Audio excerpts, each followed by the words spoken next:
Akkam jirtu maatiin Qubee Akaadaamii baga nagaan gara YouTube chaanaalii kanaatti dhuftan jecha.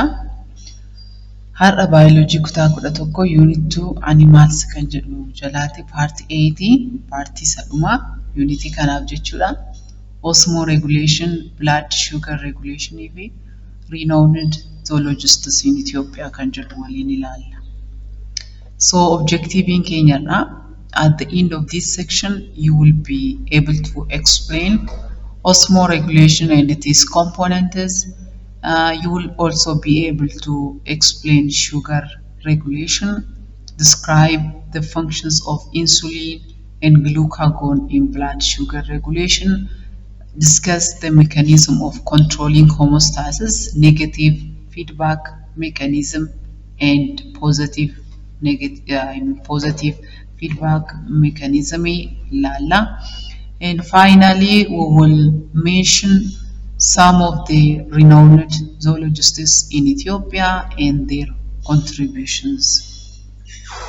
So let's start the lesson. Osmoregulation. Osmoregulation refers the control of water potential of body fluids. Osmoregulation is a process that regulates the osmotic pressure of fluids and the balance of electrolytes or electrolytic balance such as sodium, potassium, chloride in organisms to maintain homeostasis. Akkuma yaadattan yeroo darbe viidiyoo paartii sadarbe keessatti waa'ee thermoregulation ilaallee turre. Akkuma thermoregulation kana osmoregulationinis area homeostasis keessaati isa tokkodha. Osmoregulation is, as the name tells us, it is the process or one of the physiological process in our body that regulates the osmotic pressure. The osmotic pressure of fluids and the balance of electrolytes. Waa'ee yookaan immoo osmotic pressure dhangala'aa qaama keenya keessa jiru regulate kan godhu osmotic pressure yookaan immoo water potential yookaan immoo water pressure yookaan immoo amount water regulate gochuu fi balance electrolytes yookaan immoo solutes warra ta'an kanneen akka sodium, potassium fi chloride organismii keessa jiran isaan kana maintain kan godhu osmoregulation dha jechuudha. In humans, in our body, about 60% of the body is composed of fluids. 60% of our body is water or is composed of fluids. Out of this, 2/3 of that being intracellular or inside cells and 1/3 being extracellular. Bishaan qaama keenya keessa parsantii 60 jiru kana keessaati harka 2-3 keessa harki 2 kan ta'u intracellular yookaan immoo fluidii yookaan dhangala'aa seelii keessatti argama. Inside seelii jedhama. Harki tokko immoo extracellular dha. Extracellular jechuun outside seelii kan argamu, including blood plasma and interstitial fluid. So the extracellular fluid consists of the fluid between cells or outside cells or interstitial fluid and the blood plasma. Akkuma beekamu gaa seeliin tokko fakkeenyaaf kun seeliidha yoo jenne seelii sana keessa dhangala'aatu jira. Seelii sanaan alas maaltu jira? Dhangala'aan jira. There is fluid outside the cell and also inside the cell. So cell is always inside a given fluid. Dhangala'aa ta'e tokko keessa jira. Kana jechuun seelii tokkoof seelii isa kan biraa gidduu wanta gogaa ta'e otoo hin taane waan dhangala'aa ta'e niwutirantii adda addaa kan qabu watarii kan qabu waan dhangala'aa jira jechuudha. So maal isiniin jechuun barbaade at the beginning there are fluid inside the cell, we call this intracellular fluid, and there are fluid outside the cell and we call this extracellular fluid. Seelii keessatti kan argamu intracellular. Seeliin ala kan jiru extracellular. Extracellular fluid between cell yookaan immoo interstitial fluid fi blood plasmaanis extracellular fluid jalatti ramadama. The blood plasma is a part of extracellular fluid. What is osmotic pressure? Asitti maal isiniin jedheen ture? Osmoregulation is a process that regulates the osmotic pressure of fluids and electrolytic balance. Osmotic pressure fi electrolytic balance can regulate godhudha jennee ramte. So what does osmotic pressure mean? And what is its function? Osmotic pressure is the pressure generated by the concentration of solutes or electrolytes in a solution. Osmotic pressure jechuun pressure concentration solute concentration yookaan immoo electrolyte warra akka potassium sodium jenne ashaboo yookaan immoo bulbulamaa jechuudha solutiin isaan kana concentration isaaniitiin generate kan ta'u osmotic pressure jedhama. Water moves across cell membranes in response to difference in osmotic pressure. This is obvious. Water in yeroo hundumaa cell membrane kan seenu yookaan kan ba'u akkaataa garaagarummaa osmotic pressure kanarratti hundaa'uutiinidha. So this can cause the cell to swell or shrink so that osmoregulation ensures that the movement of water in response to difference in osmotic pressure is controlled and balanced. Water movement across the cell membrane irraan ta'u kun difference osmotic pressure irratti hundaa'e water move waan godhuu fi movement water kana controlled kan godhu yookaan balanced kan godhu osmoregulation jedhama jechuudha. So if the osmotic pressure in the extracellular fluid becomes too high, water will move out of cells. Osmotic pressure in the extracellular fluid jiru kan cellin ala jiru kun yoo high ta'e yookaan guddaadha yoo ta'e water will move out of the cells. Osmotic pressure in extracellular fluid guddaadha jechuun extracellular fluid too concentrated yoo ta'e water will move out of cells. But first, in order to understand this lesson properly, you have to know the concept of osmosis, which means diffusion of water. Waa'ee lesanii kana sirriitti beekuudhaaf waa'ee idea osmosis sammuu keessaa qabaachuu qabdu. Osmosis maalidha jennee maal osmosis jechuun movement of water across the cell membrane ta'e from high concentration to low concentration namti.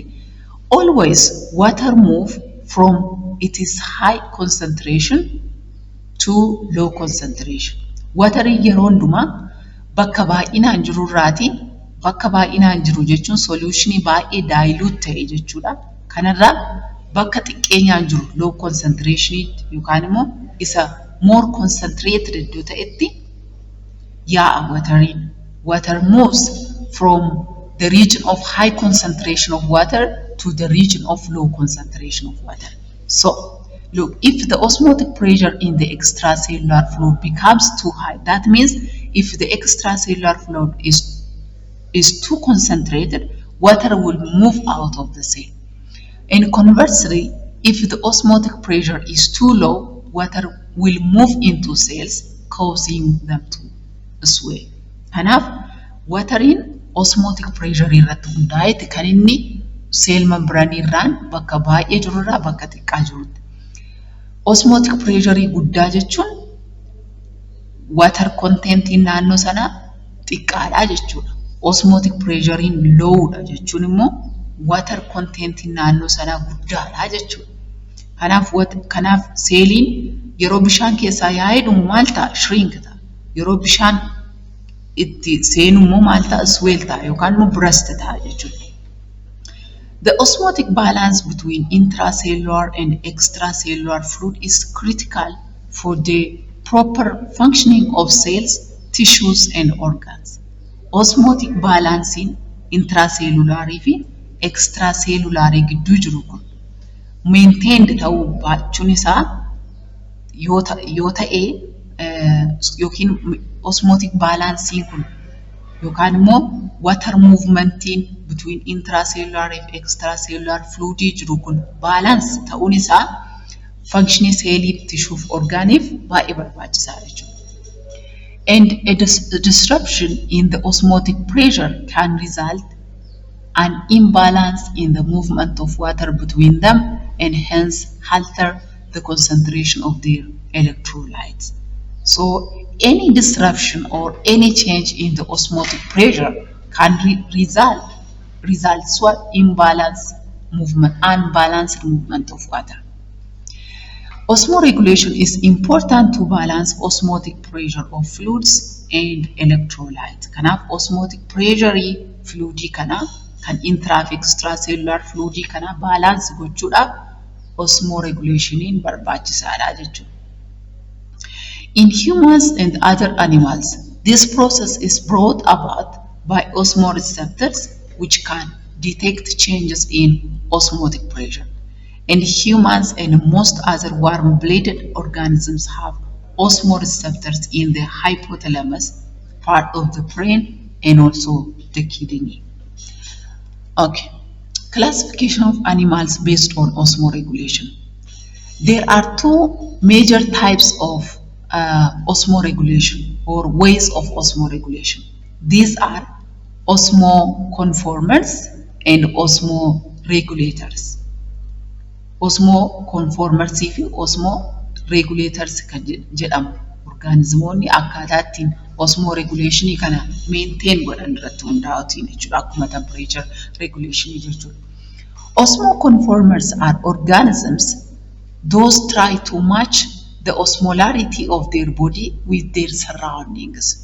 Osmoconformers are organisms or animals which try to match the osmolarity of their body with their surroundings. Hamma osmolarity yookaan immoo hamma water content qaama isaanii keessa jiru yookaan immoo osmolarity isaanii kan qaama isaanii kan naannoo isaanii faana kan warri wal fakkeessan osmoconformers jedhamu. They are known as osmoconformers. In other words, they maintain the same osmotic pressure inside the body as outside water or their environment. Fakkeenyaaf bishaan keessa jiraatu yoo ta'e osmotic pressure wal fakkaataa ta'e kan naannoo isaanii faana kan wal fakkaataa ta'e maintain godhu jechuudha. They do not actively regulate their internal fluid. Actively akka warra osmoregulatory ofii isaaniiti internal fluid regulate gochuu hin danda'an. But instead, they adapt to the surrounding osmotic conditions. They are not able to regulate their internal fluid balance or osmotic pressure. But instead of this, they adapt to the surrounding osmotic condition. Kan naannoo isaaniitti faana wal fakkeessu jechuudha. Yookaan isatti adapt warri of godhan osmoconformers jedhamu. These organisms often live in environments where the osmotic pressure is stable. Yeroo baay'ee organismoonni osmoconformers jedhaman kun environmentii bakka osmotic pressure stable itti ta'e. For example, marine yookaan fresh water keessadha kan isaan jiraatan. So they can passively adjust to the external conditions. External condition kanatti internal yookaan actively yoo hin taane passively methodii garaagaraa fayyadamuudhaan adjust godhu jechuudha. Examples: invertebrates such as starfish, jellyfish, and lobsters are osmoconformers. Isaan kun osmoconformers jedhamu jechuudha. The other group is known as osmoregulators. These organisms are organisms that actively regulate their internal osmotic pressure independent of the surrounding environment. Means just despite of changes in their surrounding environment, they are able to regulate their internal osmotic pressure. Osmotic pressure, you can more pressure water if solute concentration and that can generate internally warri control gochuu danda'an osmoregulators jedhamu. And they use specialized mechanisms like the kidney to maintain a stable internal fluid balance.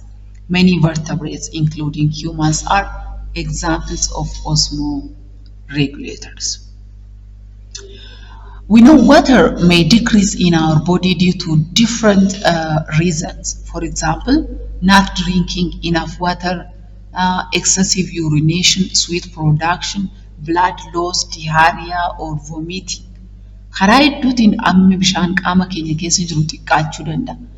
Bishaan gahaa dhuguu dadhabuu, fincaan baay'ee gara laatti ba'uu, akkasumas immoo karaa dafqaatiin bishaan baay'ee gara laatti ba'uu, dhiigni dhangala'uu, diarrhea, vomiting isaan kanaan hammi waterii decrease ta'uu danda'a.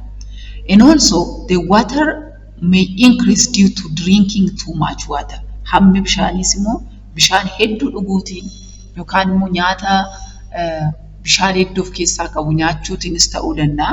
Hammi bishaan qaama keenya keessa jiru immoo dabaluu danda'a jechuudha. So if there is an increase in our body water, plasma osmolality falls. If too much water in our body causes overhydration. Amma yoo hammi bishaan qaama keenya keessa jiru yoo baay'ee ta'e pressurein, osmotic pressurein plasma keessa jiru ni xiqqaata. Garuu bishaan garmalee baay'isanii dhuguun karaa biraatiin immoo overhydration fida.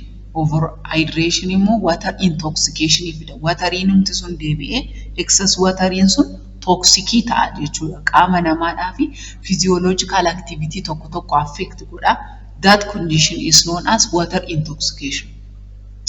Yeroo baay'ee difficultiin kan uumamu garuu ammi bishaanii qaama keessaa baay'achuu otoo hin taane ammi bishaanii xiqqaachuu irraa kan ka'edha jechuudha. Too much sodium, which is known as hypernatremia, has been linked to kidney stones, high blood pressure, and cardiovascular disease. Karaa biraatiin immoo kana osmotic pressureetiin wal qabatee hammi soodiyeemii qaama keenya keessa jiru kan ashaboon nuti fudhannu yeroo baay'ee dhukkuboota akka kanneen akka cirracha kalee, high blood pressure fi cardiovascular disease yookaan immoo dhukkuboota cardiovasculariitiin circulation kanaan wal qabataniif nama saaxila. In contrast, too little sodium can lead to hyponatremia jedhama kuni. Hyponatremia jechuun hammi soogidda qaama keessatti jiru xiqqaachuu. This can be characterized by symptoms of dizziness, confusion, muscle twitches, and seizures. Kun immoo waan akka confusionii, mataan nama joonja'uu, siizarii kana wal qabata. Maaliif soodiyeemiin keessumaati nerve impulsiin akka darbuuf ga'ee guddaa waan taphatuuf soodiyem ayoniin kana faana wal qabataa jechuudha. So egaa baay'achuu ashabootiin, xiqqaachuu ashabootiin, baay'achuuf xiqqaachuu bishaaniitiin difficultii dhufan, rakkoo fayyaa dhufan kana controlled gochuu danda'a qaamni namaa. So this process is controlled by 3 components: kidney, hypothalamus, and antidiuretic hormone. So one of the components of osmoregulation in human is the kidney. Qaamni osmoregulation keessatti hirmaatu keessaa tokko kidney. Kidneys are the main organs responsible for osmoregulation. They filter blood and remove excess water and solutes by producing urine or in the form of urine. Kidney yookaan kaleen qaama osmoregulation keessatti baay'ee responsible ta'ee fi vital yookaan immoo major role qabu yeroo ta'u, kaleen dhiiga calaluutiin waterii baay'ee excess ta'e yookaan immoo irraa hafaa ta'e akkasumas solute yookaan ashaboo irraa hafaa ta'e bifa uriniidhaan yookaan fincaaniitiin gara laatti baasti jechuudha. When the water level in the body is high, the kidney releases large amount of hypotonic urine. When the water level is low, it retains water and produces a low amount of hypertonic urine. Yeroo hammi bishaanii qaama keenya keessa jiru humnaa ol ta'e yookaan bishaan baay'ee qaama keenya keessa jira yoo ta'e kaleen fincaan ammaan guddaa fi haayipootonikii ta'e. Haayipootoonikiidha jechuun baay'ee daayiluut kan ta'e yookaan bishaan baay'ee kan qabu gara laatti akka ba'u taasisti. Karaa biraatiin immoo hammi bishaan qaama keessa jiru yoo xiqqaadha ta'e kaleen watarii konserv gooti. Watarii keessatti qusachuutiin bishaan isa dhiiga keessa jiru gara qaamaatti deebisuudhaan yuurinii haayipartoonik ta'e yookaan immoo baay'ee konsantireeted kan ta'e sooliyuutii hedduu kan of keessaa qabu gara laatti baasti jechuudha. So the kidney maintain the electrolytic balance of the body. Kanaaf kidniin yookaan kaleen akkaataa kanaatiin electrolytic balance jechuun solute balance yookaan solute concentration warra akka soodiyemii fa ashaboo qaama keessa jiru control gooti. Akkasumas immoo watarii hamma bishaan qaama keessa jirus immoo akkaataa kana lamaaniin control gooti. Maali yoo bishaan baay'ee ta'e bishaan excess watarii kana yuurinii haayipootoonik ta'e qopheessuutiin gara laatti dhabamsiisti. Hammi bishaanii xiqqaa yoo ta'e immoo ashaboo hedduu fi bishaan xiqqootiin haayipartoonik goote gara laatti baasti jechuudha. The second component of osmoregulation is antidiuretic hormone or ADH. The antidiuretic hormone or ADH is secreted by the hypothalamus and stored in the pituitary gland. Hypothalamus and secrete ta'e pituitary gland keessa kan kuufamu hormooniidha kun ADH. This antidiuretic hormone increases the permeability of collecting ducts in the kidney, allowing more water to be reabsorbed into the bloodstream. Maqaa masaaraati hubachuu dandeenya. Antidiuretic. Diuretic jechi jedhu kun urination faana wal qabata. Fincaan gara laatti baasuufaan. Antidiuretic jechuun immoo bishaan baay'een karaa fincaaniitiin akka alatti hin baane kan taasisu jechuudha. Antidiuretikiin. By doing what? By increasing the permeability of collecting ducts in the kidney. Kidney keessa structuring nephron jedhamu ni jira. Structuring kun immoo nephroniin kun of keessaati collecting ducts kan jedhamu ductii yookaan ujummoo collecting ducts jedhamtu qabdi. So hormooniin ADH jedhamu kun tubiin kidney keessatti argamu collecting duct jedhamu kun permeability isaa increase godha jechuudha. So water yeroo permeability isaa increase ta'u watariin baay'een reabsorb ta'a jechuudha.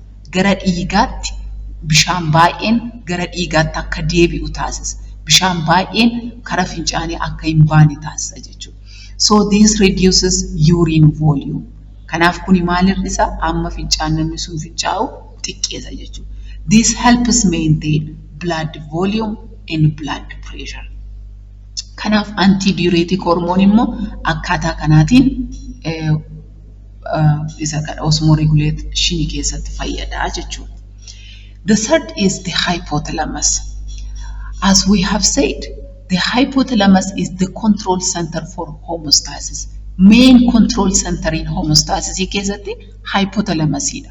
Temperature regulation keessattis akkasuma osmoregulation keessatti jechuudha.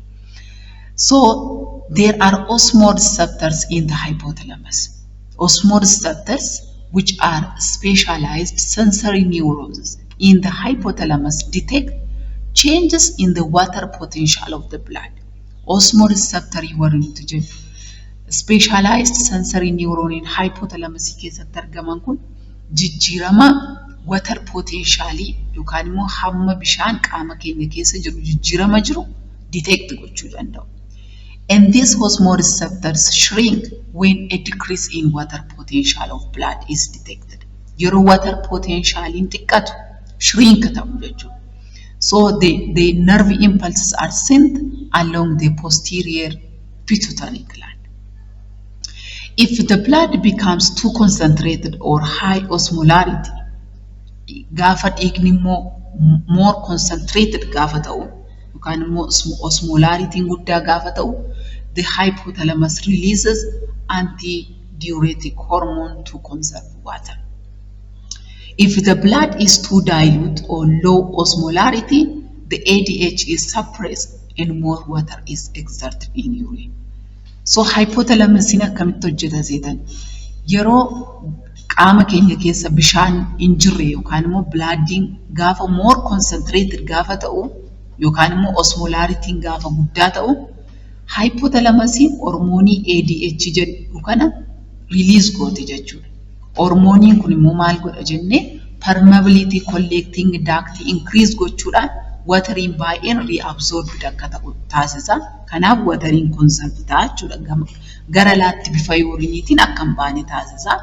Yeroo kana kidiniin immoo urinii hypertonic ta'e produce goote jechuudha. If the blood is too dilute, blood immoo more dilute yoo ta'e yookaan hammi bishaan qaama keessa jiru baay'ee guddaa yoo ta'e yookaan osmolaritiin immoo xiqqaa yoo ta'e ADH'n hormooniin kun hin maddisiifamuun dhorkama. So more water is exerted in urine. Bishaan baay'een bifa fincaaniitiin gara laatti akka ba'u taasifama jechuudha. Osmoregulation kana fakkaata. So this is a summary of osmoregulation in human. When the water content of the blood is low, water content gaafa low ta'u hypothalamus keessa maaltu jira jenne region party sammuu keessaati hypothalamus keessa receptoriin jiru. Receptoriin kun water contentiin blood yookaan hammi bishaan dhiiga keessatti argamu xiqqaa ta'uu isheen detect goote yeroo kana brain maal produce godha. The brain produces more antidiuretic hormone ADH kana jechuudha. Kana hypothalamusiitiin maddisiifame pituitary gland keessa kan kuufamu ADH kana produce godha. So more antidiuretic hormone is produced when the water content is low. Hammi bishaanii xiqqaa yoo ta'u ADH hedduuti maddisiifama. So this stimulates the reabsorption of water by the kidney. Hormooniin kun kidney affect godha. Hormooniin ADH kun kalee kana stimulate godha. Maal akka ta'uufi bishaan baay'ee gara laatti akka hin baane bishaan baay'ee kidney reabsorb akka ta'u kidney kana affect godha. So the kidney produces low urine output. Fincaan baay'een gara laatti akka hin baane yookaan immoo small volume of concentrated urine is produced. Tokkoffaa hammi fincaanii bahu xiqqaa fi isumayyuu immoo concentrated kan ta'e yookaan sodiutiin kan itti baay'ate fincaan akka kana akka maddisiifamu taasisa. Yeroo kana fakkeenyaaf isinii ofirratti arguu dandeessu yeroo bishaan baay'ee hin dhugne fincaan ba'u baay'ee xiqqaa fi akkasumas immoo gara kalarii baay'ee yeeloo ta'etti geeddaramaa jechuudha. So the water content of the blood becomes normal. Adeemsi kun water contentiin akka normal ta'u taasisaa jechuudha. Karaa biraatiin immoo water contentiin qaama keenya keessa jiru akka xiqqaatu kan taasisu too much salty, eating too much salty food or sweating or vomiting, diarrhea wanta hedduudha jechuudha. Diarrheaan, vomitingiin, blood lossiin dhiigni dhangala'uun, nyaata ashaboon heddummate nyaachuun, dafqaan baasuun water contentiin qaama keessaa akka xiqqaatu taasisaa jechuudha. Inni biraan drinking too much water increases the water content of the blood. Too much water immoo gaafa fayyadamnu water content maal ta'a high ta'a baay'ata jechuudha. So when the water content of the blood gets high and high, the receptors in the hypothalamus, the region of the brain, detect these changes. Brain keessa hypothalamus keessa receptoriin jiran jijjiirama kana detect gochuudhaan so brain produces less antidiuretic hormone. Antidiuretic hormone kun akka maddisiifamne yookaan xiqqeenyaan akka maddisiifamu taasisa brainiin jechuudha. So when the antidiuretic hormone suppressed, this affected the kidney to reabsorb water. Watering low volume of watering reabsorbed akka ta'u taasisa. Kana jechuun hammi bishaanii kidney reabsorb gootu akka xiqqatu taasisa.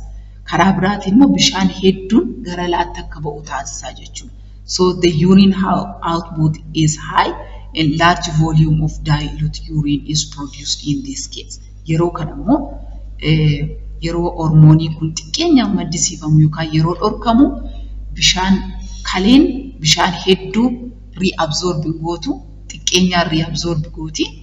Yeroo kana bishaan urine akkamii produce gooti kaleeni high kan ta'e akkasumas immoo volume ammisaa baay'ee ta'e isuma immoo dilute kan ta'e yeroo tokko immoo yeroo bishaan baay'inaan fayyadamnu fincaan baay'ee gara kalarii yeloo ta'uun taane gara kalarii adii yookaan immoo bishaan baay'ee gara laatti akka ba'u taasisa jechuudha.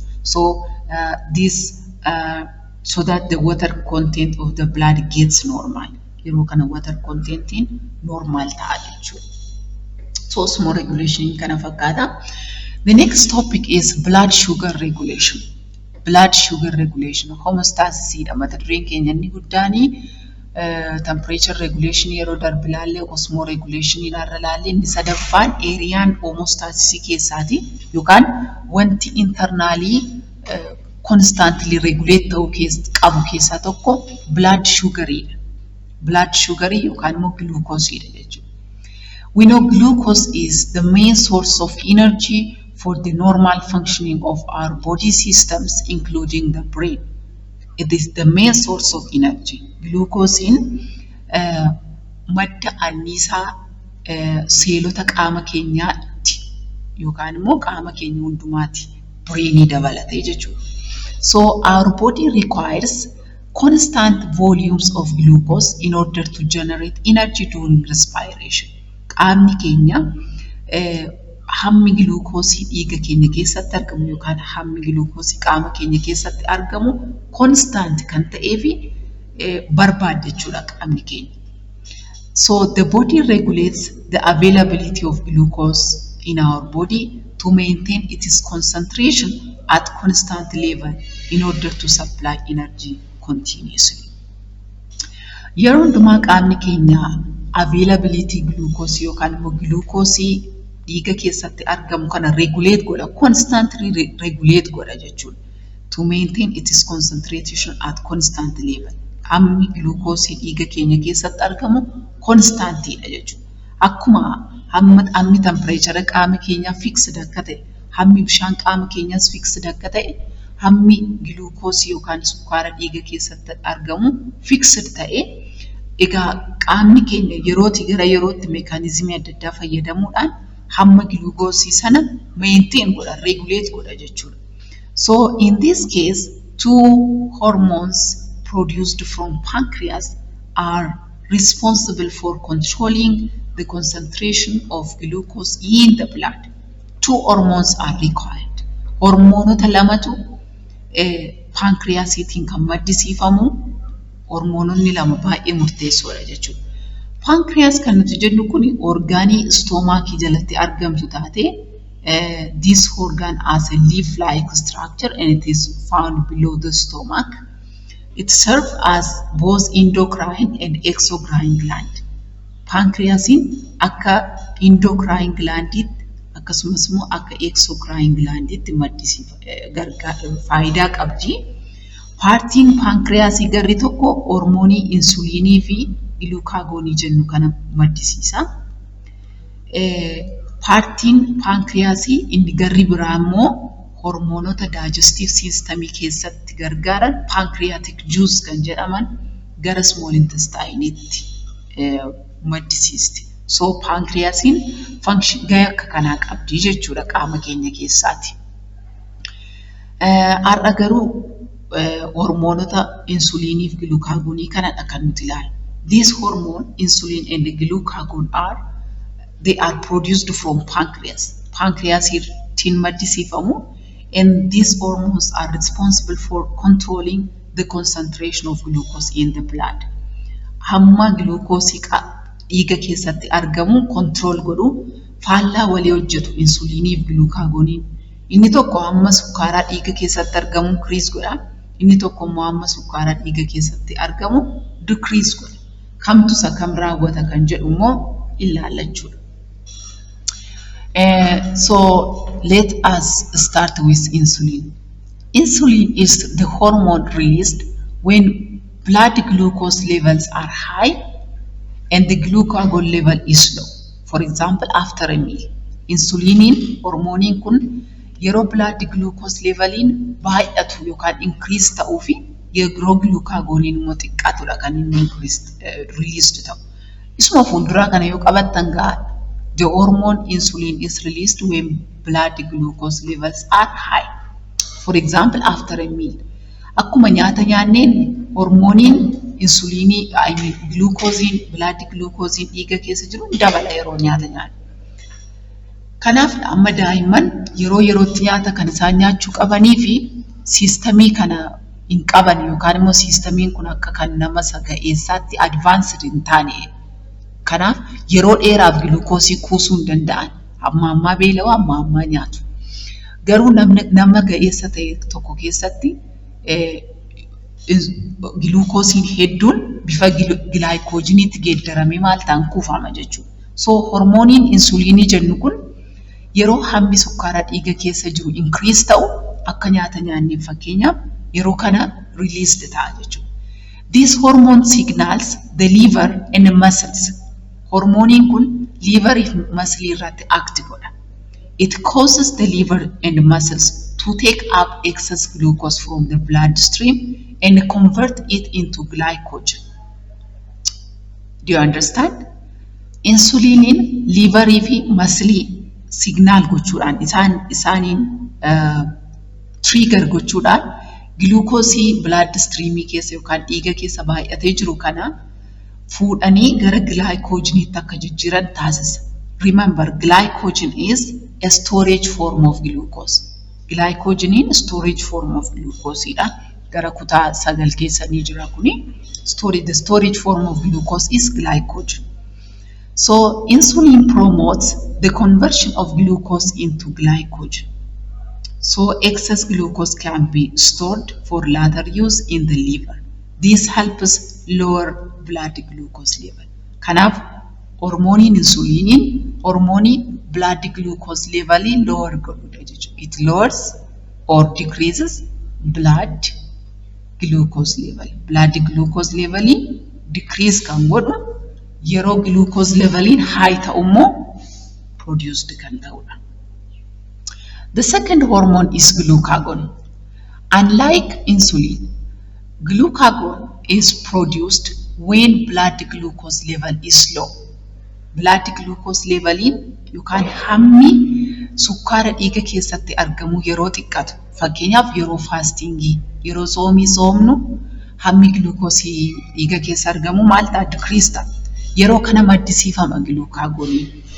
Hormooniin glucagonii nuti jennu kun yeroo kana maddisiifama. So more glucagon is released by pancreas into the liver during this time. It signals the liver to break down stored glycogen into glucose. Glucagon immoo liverii signal gochuudhaan, trigger gochuudhaan, stimulate gochuudhaan glycogeniin stored ta'ee jiru sun gara glucoseetti akka geeddaramu taasisa. Glycogeniin maalidha jennu?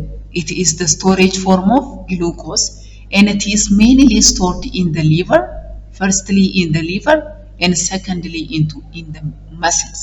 Muscle keessa kuufama akkasumas immoo liverii keessa kuufama glycogen jechuudha. So glycogenii kana liverii breakdown gochuudhaan gara glucoseetti convert gooti. Then glucose is released into the bloodstream and this raises blood glucose level. So hormooniin glucagonin, this is the hormone that raises blood glucose level. Inni kun increase godha blood glucose level. Kan inni maddisiifamu immoo blood glucose level gaafa xiqqaatu yeroo fastingii fa'aa jechuudha. So it promotes the conversion of glycogen into glucose so that the lack of glucose can be compensated for by the new supply of glucose. So it helps raise blood glucose levels when they are low. Blood glucose level regulation kana fakkaata. orgaaniin ani pancreasis hin jedhe isinitti hime kun stomaakii jalatti kan argamtu kun ishii kana fakkaati leaf like structure baala fakkaattu qabdi. So pancreasiin kun hormoonota lama maddisiisti yookiin gilukaagoonii maddisiisti karaa tokko biraatiin immoo insuliinii maddisiifti. Hormooniin gilukaagoonii jedhamu kun hormooniin insuliinii jedhamu kun kan inni maddisiifamu yeroo high blood sugaridha. Argitanii high blood sugariin yoo jiraate yookaan hammi sukkaaraa dhiiga keessa jiru yeroo ol ka'u nyaata fa'aa booda this promotes insulin release. Insulin released akka ta'u taasisa kan qalama diimaatiin aroomsa red colored ta'e kana ilaaluu dandeessu. So high blood sugar promotes insulin release. The pancreas releases insulin and the insulin stimulates glucose uptake from blood. Insulin glucose uptake kana promote gooti. Glucosein gara glycogenitti akka geeddaramu taasisti. Yeroo kana tishuun seelonni maal godhu glucose sana gara glycogenitti geeddaru.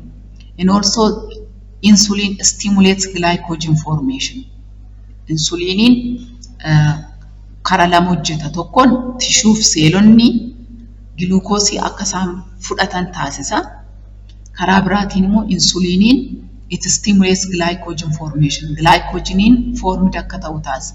Glycogeniin immoo isatti formed ta'a liverii keessatti. Liver converts glucose into glycogen. Glucose gara glycogenitti geeddarte liverii keessa kuufama glycogeniin jechuudha. So this activity lowers blood sugar. Gochi kun blood sugarin lower akka ta'u taasisa jechuudha. In another ways, when there is low blood sugar during fasting, blood sugarin low gaafa ta'u, this promotes glucagon release. Kun immoo maal jajjabeessa glucagonin released akka ta'u taasisa. So pancreas produces the hormone known as glucagon. Pancreasiin jijjiirama kana detect gochuudhaan glucagonin akka maddisiifamu taasisti pancreasiin. This hormone go to the liver. Hormooniin glucagonii jennu kun gara liverii dhaqa. It stimulates the liver to convert glycogen into glucose, or it stimulates glycogen breakdown. Liverin glycogen isa sila kuuste sana gara glucose itti akka deebiste jijjiirtu taasisa. So glycogen is converted into glucose and this raises blood sugar. Blood sugarin raise akka ta'u taasisa jechuudha. So blood glucose level regulation in akkaataa kanaatiin regulate ta'a. Qaamoleen akka pancreas liverii keessatti hirmaatu hormoononni glucagonii insulinii jedhaman keessatti hirmaatu jechuudha. The next topic is control of homeostasis. When there is any change in the environment, an animal must make an adjustment to balance the situation. And to do this, animals have feedback mechanisms for the stimulus or change in the environment. Yeroo hundumaa homeostasiin immoo akkamitti control ta'a yoo jenne jijjiiramni tokko yoo jiraate animaaliin sun jijjiirama sanatti adjustmentii uuma jechuudha. So there are two types of or two mechanisms in this way. Waan kana keessatti mechanismii lamatu jira. Feedback mechanismii jedhama jechuudha. Adeemsi ittiin homeostasiin controlled ta'u feedback mechanism jedhama. A feedback mechanism is a physiological regulation system to turn the body into its normal internal state. Feedback mechanism refers physiological regulation system. Systematti regulatory system physiological or internal regulatory system ta'e body gara normal internal state isaatti kan deebisu feedback mechanism jedhama. So in the feedback mechanism, the receptor senses the change in the environment or stimulus, sends a signal to control center, the brain, which in turn generates responses that is signaled to an effector in muscles to contract or relax or glands to secrete hormones. So feedback mechanism is that receptorin changes sana you can stimulus sana detect godi you can sense godi gara control center you can brain it signal sana send godi so control center inimo response generate goda effectory gara effectory warra muscle keessa jiran contract ki relax akka ta'an taassa yoo gland ta'emo hormone secrete akka ta'u taassa jechuudha.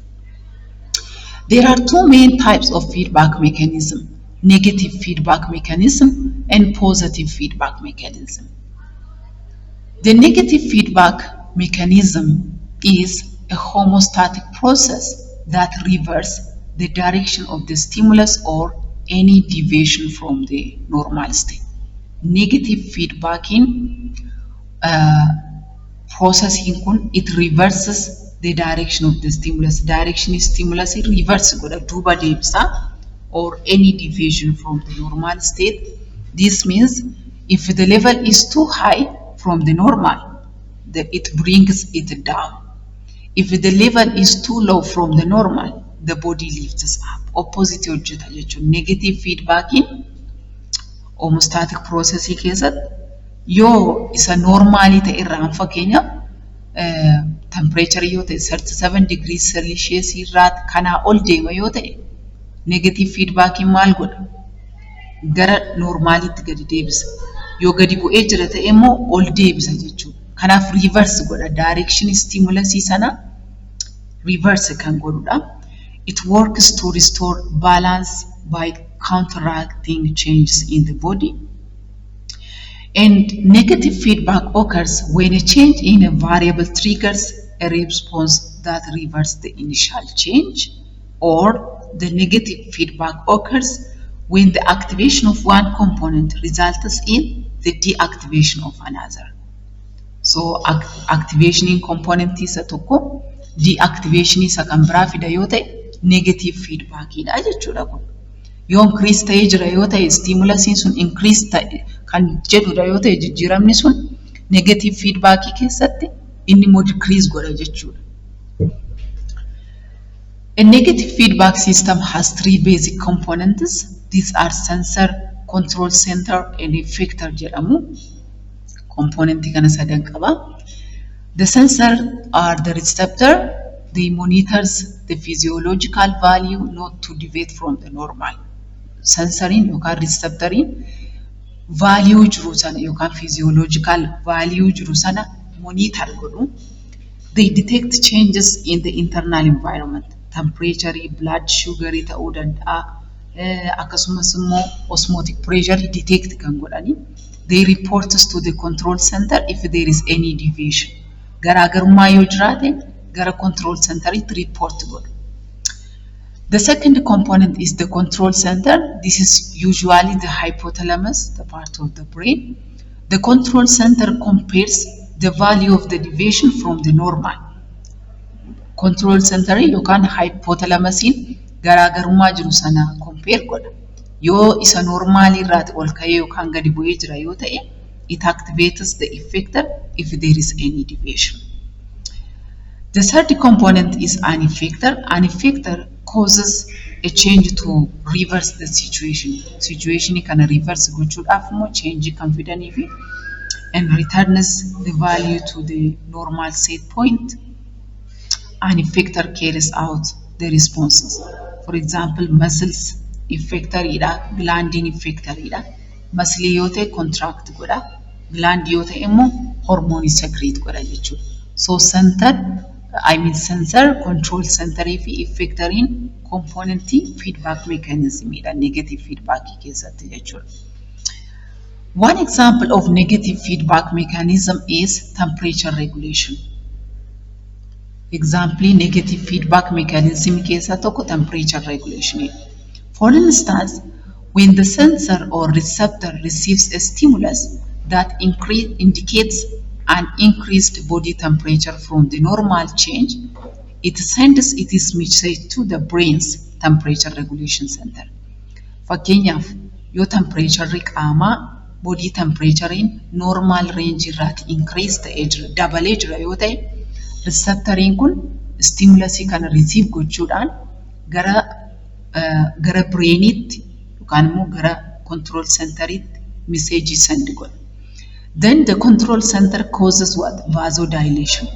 Control centerin hypothalamusin vasodilation akka ta'u taasisa. More blood flows to the surface of the skin, allowing the heat to radiate into the environment, or it activates the sweat gland to increase their output through diaphoresis or excessive sweating to remove heat through evaporation across the skin surface into the surrounding environment. So kun akka caalaatti isinii galuuf picture kanarraati yoo isinitti agarsiise negative feedback mechanism of thermoregulation. Thermoregulation is one example of negative feedback. Negative feedback jechuun negative feedback maal jenneerra stimulusiin sun reverse godha yoo ta'e fakkeenyaaf yoo temperaturein ol ka'ee jira yoo ta'e negative feedback hin hir'isa jechuudha. So for example external factorin yookaan immoo stimulusiin jiru sun cooling dha yoo ta'e yookaan immoo haalli temperature yoo baay'ee qorreera yoo ta'e external factor dha kuni. So this stimulus or this factor is detected by the hypothalamus. Hypothalamusin yookaan receptorin hypothalamus keessa jirtu kun jijjiirama kana maal gooti detect gooti body temperaturein gadi buusaa detect gooti hypothalamusin jechuudha. Control center waan ta'eef jechuudha. So the hypothalamus commands vasoconstriction. Hypothalamusin vasoconstriction yookaan immoo shivering ajaja. Kana jechuun vasoconstriction kan inni ajaju eenyuun ajaja? Blood vessel naannoo gogaa jiran. Vasoconstriction means the narrowing of blood vessels near the skin surface. Narrowing of blood vessels.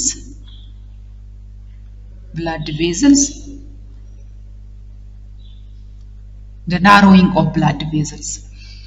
Blood vessels naannoo gogaa jiran akka isaan narrow ta'an taasisa. Kuni smooth muscle blood vessel kana keessatti argamu contract gochuu isaaniirraan kan ka'e blood vessel kun constrict ta'a jechuudha. Narrow ta'a wide in ta'u bal'atu dhiphata jechuudha. Yeroo kun dhiphatu hammi dhiigaa as keessa deemu maal ta'a ujummoo sana keessa deemu ni xiqqaata. Kun immoo ho'i baay'een raadiyeet akka hin goone taasisaa jechuudha. Amma isinumti qaama keessa yoo argitanii yeroo ho'aa ujummoon dhiiga keenyaa kun ba'anii alatti mul'atu keessuma namni qal'aa ta'e ofirratti hin arga jechuudha. Ujummooleen dhiigaa sun daayileet ta'anii bal'atanii gogaa irratti mul'atu ol ba'anii jechuudha. Yeroo qorraa kan nama tokko sirriitti mul'atu. Yeroo ho'aa jechuudha. Yeroo qorraa immoo mul'atan constrict ta'anii keessa galuu inni vasoconstriction jedhama. Karaa biraatiin hypothalamusin shivering command godha. Involuntary contraction of muscles. Muscloonni qaama keenyaa jiran involuntary yookaan immoo unconsciously contract ta'uu jalqabu. Inni kun shivering jedhama. Ho'a produce godha jechuudha. Kanaaf qaamni keenya deebi'ee maal ta'a? Inni ho'aa jechuudha. Iddoo normal body temperature yookaan optimum range sanatti akka deebi'u taasisa jechuudha. So negative feedback dha kun jechuudha. Negative feedback dha jechuun opposite stimulus sanaa deema jechuudha. Stimulusin sun maal ture? Decreasing temperature ture increase godhe jechuudha negative feedback.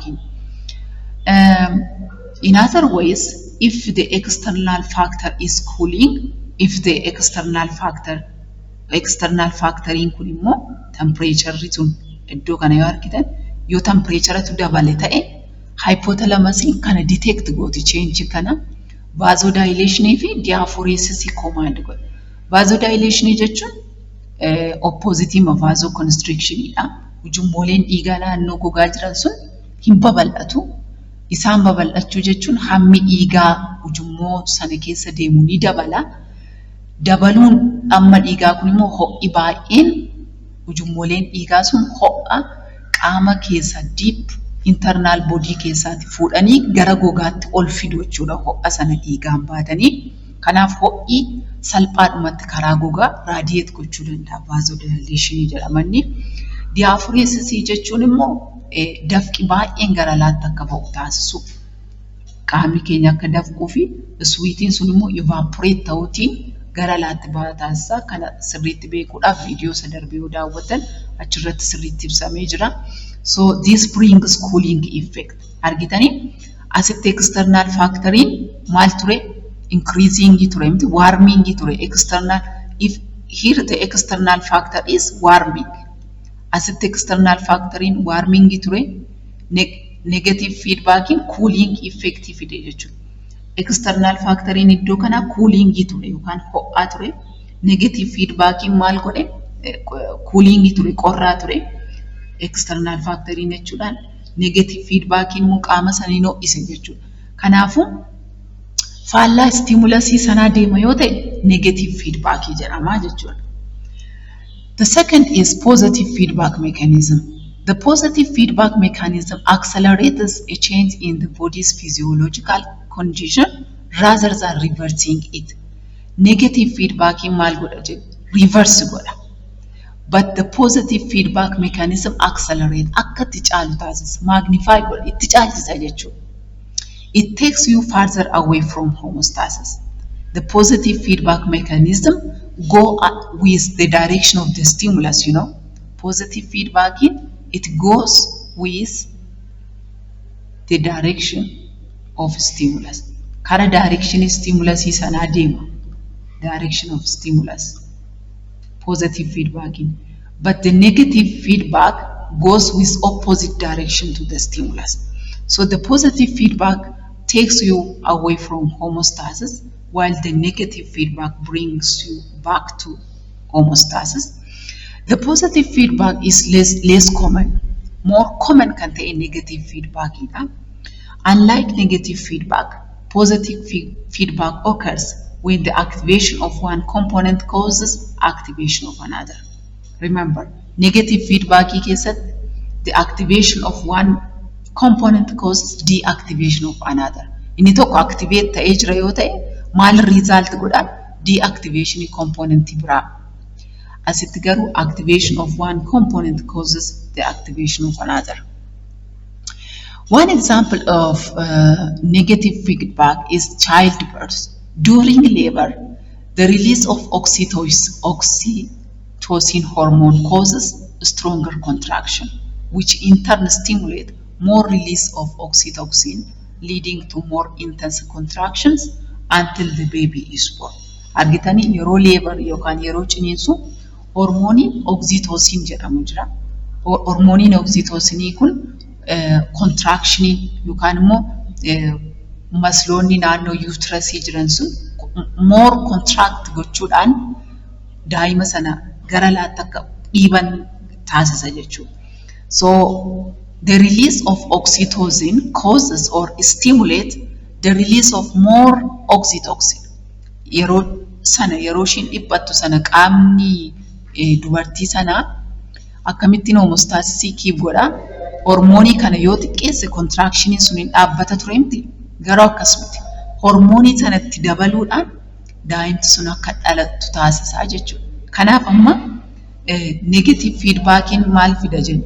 The activation of one component causes the activation of another component. Oxytocinin release ta'uun isaa more oxytocinin sirriitti akka maddisiifamu taasisa jechuudha. So as keessatti kun fakkeenya positive feedbackidha. Positive feedback maaliif ta'ee? It goes along the direction of stimulus. Akkaataa stimulusiin dhufe maayinni? Stimulusiin jiru strong contractioniin akka jirudha miti. Itti caalchisee jechuudha. The other is blood clotting. Blood clotting is another example of negative feedback. When a blood vessel is damaged, platelets aggregate to form a clot which further promotes clotting. Blood vessel gaafa damage ta'u plateletonni aggregate gochuudhaan clotting uumu. Kun immoo clottingin further clotting promote godha jechuudha. The last topic is renowned zoologists in Ethiopia. Zoology is the study of animals in relation to their evolution, anatomy, physiology, behavior, habitats, and health. waa'ee animaalii evolution isaanii anatomy physiology behavior habitat fayyaa isaanii kan qo'atu zoology dha. So here are some of the renowned Ethiopian biologists. Warra biologistoota Itoophiyaa keessaa renowned ta'an muraasa isaanii isinii kaasaa.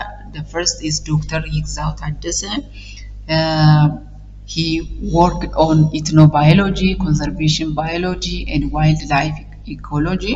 And his major contributions are: he has conducted extensive research on the traditional knowledge of local communities regarding wildlife and natural resources. Namni kun yeroo dheeraadhaaf researchii waa'ee traditional knowledge yookaan indigenous knowledge namoonni wildlife conserve gochuu keessatti qaban irratti researchii kan gaggeessedha.